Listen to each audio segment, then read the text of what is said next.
not gonna get deep to the Sesko-Gyökeres debate in this answer, but on Havertz, he's still seen as incredibly important to the team by Mikel and his staff. Here, I'll let you guys read it too because I don't want to be called a liar that I'm making this shit up.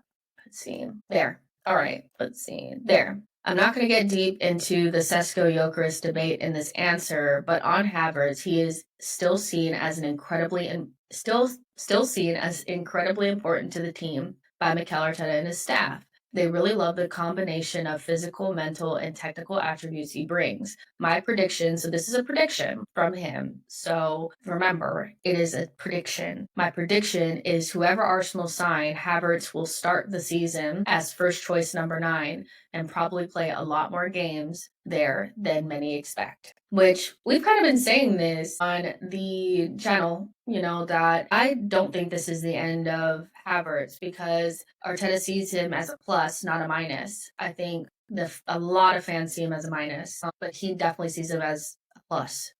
So unfortunately for people like me, Havertz is most likely going to play a lot of minutes, and I don't know. I guess I just don't see it. I probably will never see it. What's the big whoop about Havertz? And part of me feels so like, I just don't see it. It's a footballer whose main attributes don't have anything to do with what he does on the ball. As a striker, he has one of the worst shot conversions or in the league, top 3 up there with Nico Jackson. He's not necessarily creative. I don't see him as more than a squad player, but they see him as an important part of this team. And that's just a reality that I guess I'm just going to have to come to grips with.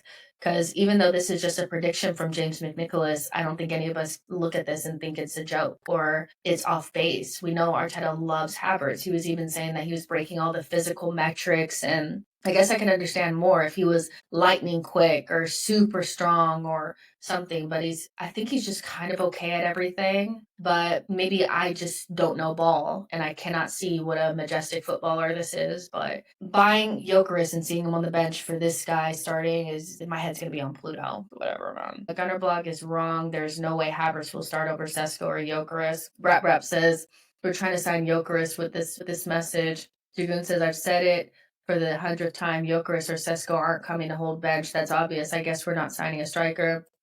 Havertz couldn't start ahead of Omarodian. Justice Ugg, we all know it's Sesko. Just get him and move on to buy other positions. I mean, it's not necessarily that Gyökeres would not be somebody that Arteta would also want to share time with Havertz because we know that his preference is Sesko. So if he gets Gyökeres and that's not really the player that he wanted, I would actually think that that would make it easier for Arteta to prefer Havertz too. So it could be the case that no matter who we get, there's a reason for Arteta not to start them over him. So Havertz bulking up might mean he plays less in midfield. Anika says blaming Havertz for this season's offensive struggles, but ignoring he was the only fit striker for 4 competitions who literally collapsed on a pitch a week before it's I don't think anybody blamed Havertz for the season offensive struggles in its entirety.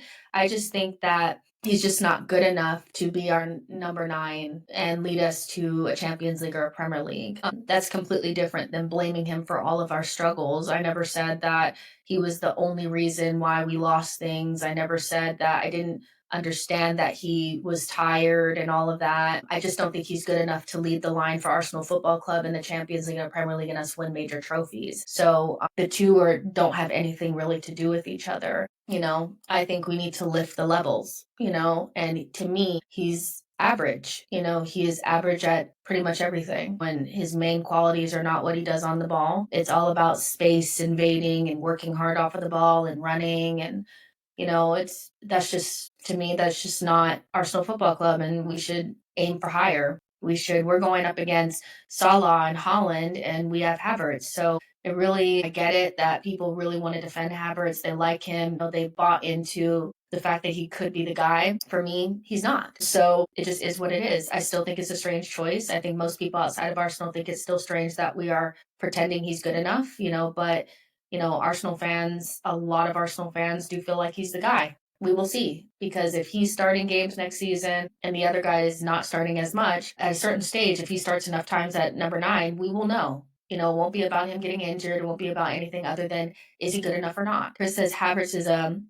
final third link player who operates best in quick transition. Leverkusen, Chelsea under Tuchel. We play slow, controlled football. It doesn't make sense. Stewart says some reports saying Sesko would cost 90 million. That'd be insane.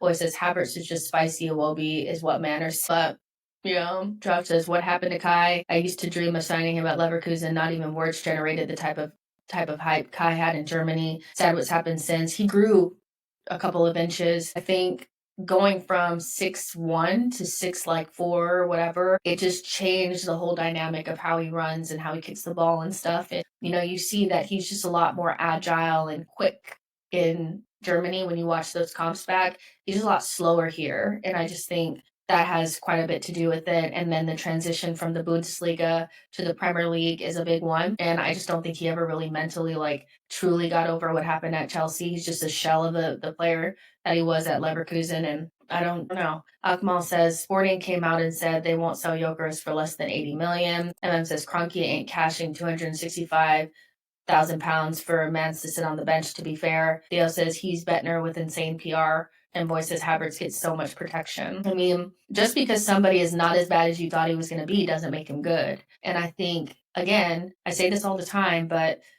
one of the biggest things about Arsenal fans, I feel like we're given things and we know right away that it's not good enough, or we have these we're in that instant reaction to signing somebody that failed at a rival, and then we're going to put them on our biggest wages and spend a lot of money after we missed out on a title and we knew we needed to really go up a level. Our instant reaction was that he's not good enough. And then we were in the dark and then our eyes adjusted to it. And now we're looking at it and we've adjusted to it so much that some people are thinking that it's good.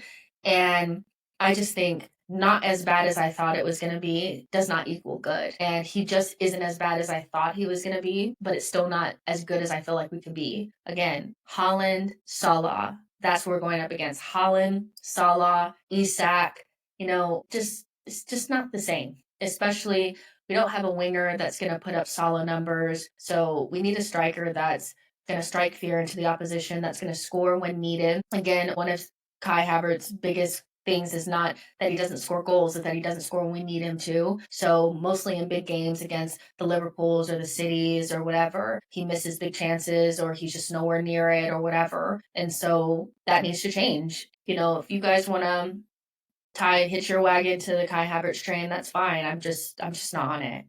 Again, didn't say he was the worst player in the world or that it's all his fault, but Havertz is just not the guy. So Muhammad says, Jess, we all know deep down Havertz will play majority of the games as a 9 or box crasher, BS, or goalkeeper who knows what Arteta's thinking. Bulgarian says, if Havertz hasn't won some of you over already, I don't think he ever will. He might not be the guy, but he's been a good signing. Performance proves it. He's just not been as bad as we thought he was going to be.